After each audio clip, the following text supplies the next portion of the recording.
If you're thinking about hiring your first virtual or executive assistant, this episode will kind of give you a framework of things to look for, maybe some red flags, and save you some time and headaches along the way. Welcome to the Legacy Builders podcast, where we are redefining generational wealth one story at a time. I'm your host, Mario Gonzalez Jr. And today's episode, I'm going to walk you through my journey of my first virtual assistant, where I'm at now, and why I think there's such a huge value add in hiring a virtual/executive assistant. So hiring a VA is a pretty big deal because you get to buy back some of your time. Virtual assistants, if you hire the right one, they're just like us, right? They have bills to pay. They're looking for work. Depends which country you go to. For me, I have personal experience hiring folks out of the Philippines. It all started when I was working at GloPro, or I started the cleaning business, GloPro. And we got to a point where we had the opportunity to hire our first virtual assistant because we didn't have time to answer the phones. And it was really important for us to find somebody who could speak really good English because our customers are here in the United States, right? It really depends on your demographic. At least it was a huge deal to me. So we went on to onlinejobs.ph. And if you're not familiar with onlinejobs.ph, it is a website where you can go and source virtual assistants. And these are folks with a lot of different backgrounds. You know, they go to school for certain things. Some folks have experience with marketing. Some are attorneys. Some can do sales. It just really depends what you're looking for. And it was really important that when we found this first virtual assistant, that they had experience in the cleaning industry. So we wanted somebody that had really good customer service, again, spoke really good English, was good with organizing their time, could work at certain hours that we needed them to work because we wanted somebody on a part-time basis, and all of the things that you would look for in a quality employee.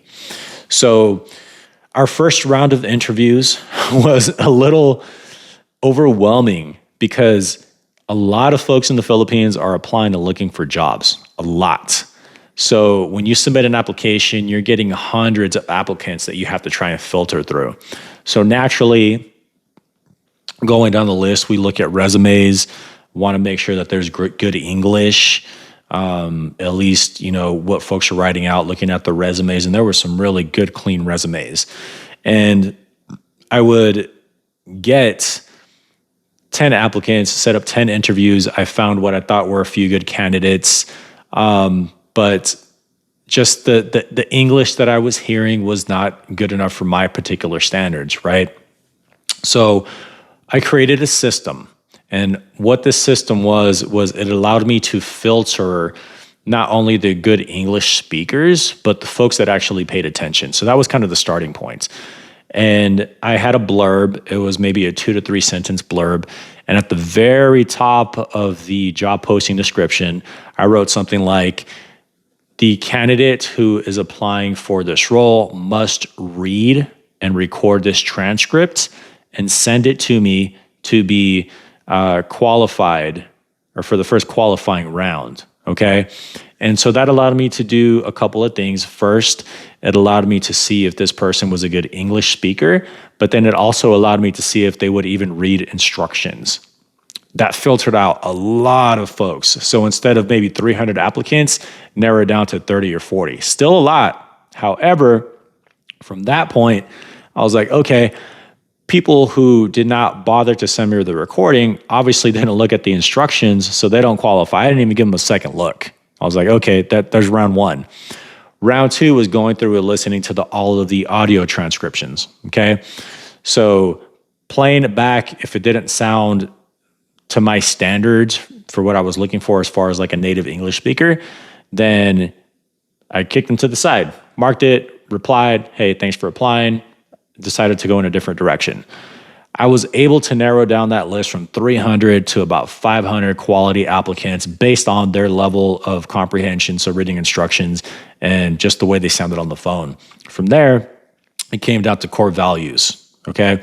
So I asked the typical questions you would ask. Tell me about your work experience. What are your strengths? What are your weaknesses? all of those things, and then ultimately ended up on a virtual assistant. And she was good. She knew her stuff. She had been in the industry before. And things were trucking along, but we couldn't give her enough hours to keep her because she had to find a different job so she can pay the bills, right? So we hired a different virtual assistant. I went through the same process. Everything was fine with her, no issues, but we had to close up the business. With these two virtual assistants, it actually taught me a lot on who to look for, because while they were great, sometimes like having to repeat tasks or making sure that they followed up on certain things, and it became sometimes like a micromanaging situation. And if you are an employer like myself, you have really high standards. I only want to explain something one time and then move on with my day. But I have to realize that not all folks are built like me, and it goes the same for them. Okay, they're humans. We all have our strengths and weaknesses. So after my experience with those two, I started reading that book by Dan Martell called Buy Back Your Time. And I was like, man, I really want to be freed up to do other things and work on the business, not have to do all these little tasks that are not really worth my time at this point in my career. And so I started going down the interview process again. I submit a job posting. I have 300 to 500 applicants. I start doing the voice thing, and then I filter them down. I interview about, I'd say 6 or 7 candidates because I wanted the right candidate. And then I end up on a top 2, and I got this fellow named Don. And man, Don sounded really great on the phone. He was very communicative, just friendly. You could just tell he was a good dude, right? And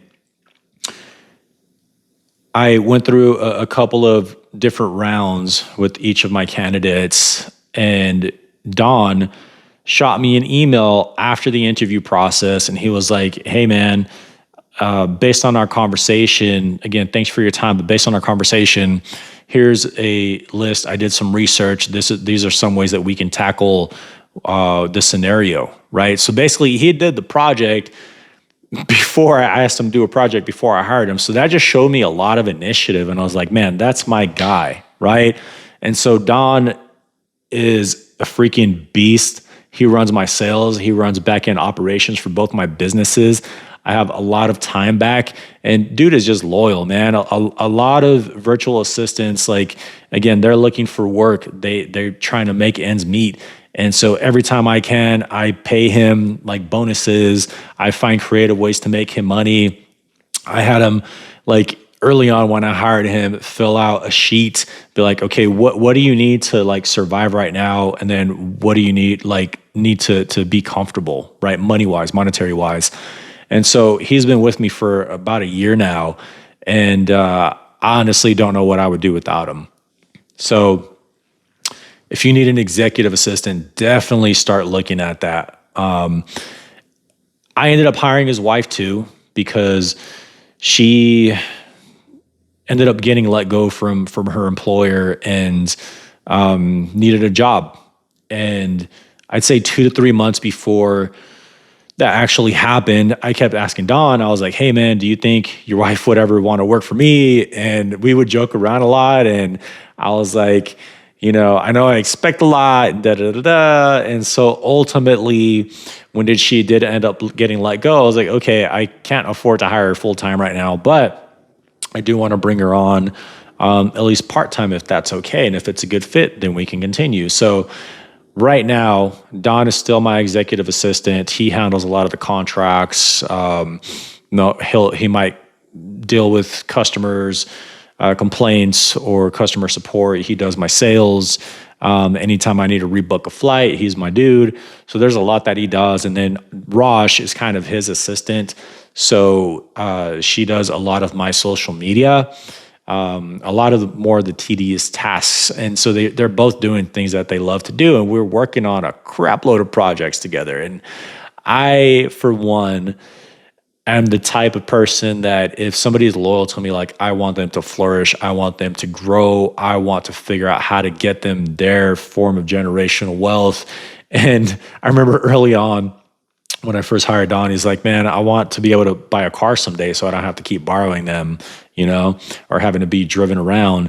And next year he's in a position to be able to buy that car, and he has that mentality to where, like, if I were to find a business that made sense for the both of us, I could just hand it over to him and give him partner share and he would just run with it, So as I continue to scale my portfolio and I add 2 businesses, 3 businesses, 4 businesses, I'm going to have to expand my virtual assistant team because there's going to be a lot to do. Right now, they're both about 80% capacity, and I consistently check in with them like, hey, on a scale of 1 to 10, how overwhelmed are you? And a lot of the times they'll tell me 6 or 7. Dang it, 6, 7. It's a trend right now with kids. If you know, you know. But so I'll constantly check in to see what their workload is, and I try not to throw a whole lot on their plates at one time. Sometimes it happens; it's inevitable. Shiny penny syndrome. I'm an entrepreneur. What can I say? And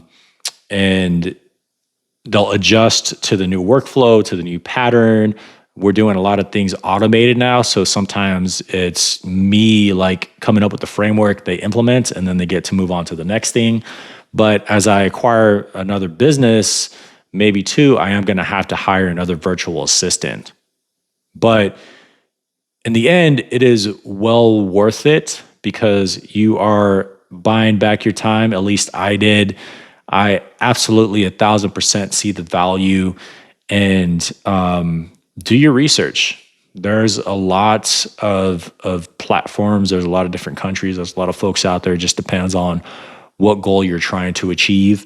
But if you're anything like me and you want to be able to enjoy your time and do things and then help somebody else along the way, then it's definitely a good investment. And at the end of the day, that's what it's about, right? You're investing in yourself, you're investing in your business, and you're buying back your freedom. Okay, folks, thanks for listening. Until the next one.